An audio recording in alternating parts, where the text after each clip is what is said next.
High everyone welcome to back again हजुर सबैलाई मेरो च्यानलमा धेरैभन्दा धेरै स्वागत छ। योभन्दा अगाडि मैले जुन चाहिँ कृत्रिम स्टोन भनौँ मैले बनाएको थिएँ, अहिले हेर्नुहोस् यसको चाहिँ प्रोफाइल यस्तो भएको छ। हेर्नुहोस् अब यसमा चाहिँ ओभर टु ओभर रक है हामी त्यो गर्न सकिन्छ। हेर्नुहोस् यो छ यस्तो स्ट्रक्चर र नर्मली तपाईँहरूले पनि बनाउन सक्नुहुनेछ।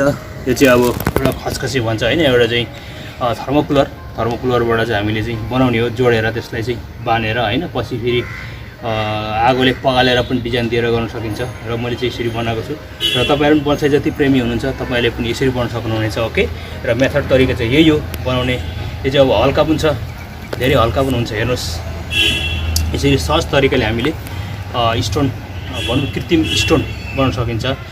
रुट ओभर रक यसमाथि हामी प्लान्टहरू अब लगाएर होइन अब चाहिँ रोप्न सकिन्छ र जराले यसलाई चाहिँ मजाले पक्रिन्छ। पछि हेर्न चाहिँ धेरै ग्रेसफुल हुन्छ, यस्तोमा है धेरै राम्रो हुन्छ।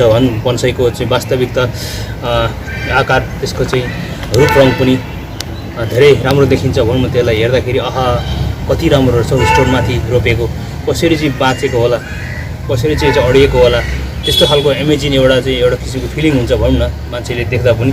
र बनाउने तरिका चाहिँ यही हो, मैले तपाईँहरू भिडियो मार्फत देखाएँ त्यसरी है बनाउनुहोस्। ओके भन्दै मेरो यो कार्य कस्तो लाग्यो हजुरहरूले यदि मन पऱ्यो भने प्लिज लाइक सेयर कमेन्ट र फाइनली मेरो च्यानललाई धेरैभन्दा धेरै साथ सपोर्ट र माया गरिदिनु होला। हजुर सबैलाई मेरो अनुरोध छ भन्दै मेरो यो कार्यलाई यहीँ थाती राख्न चाहन्छु। नमस्कार।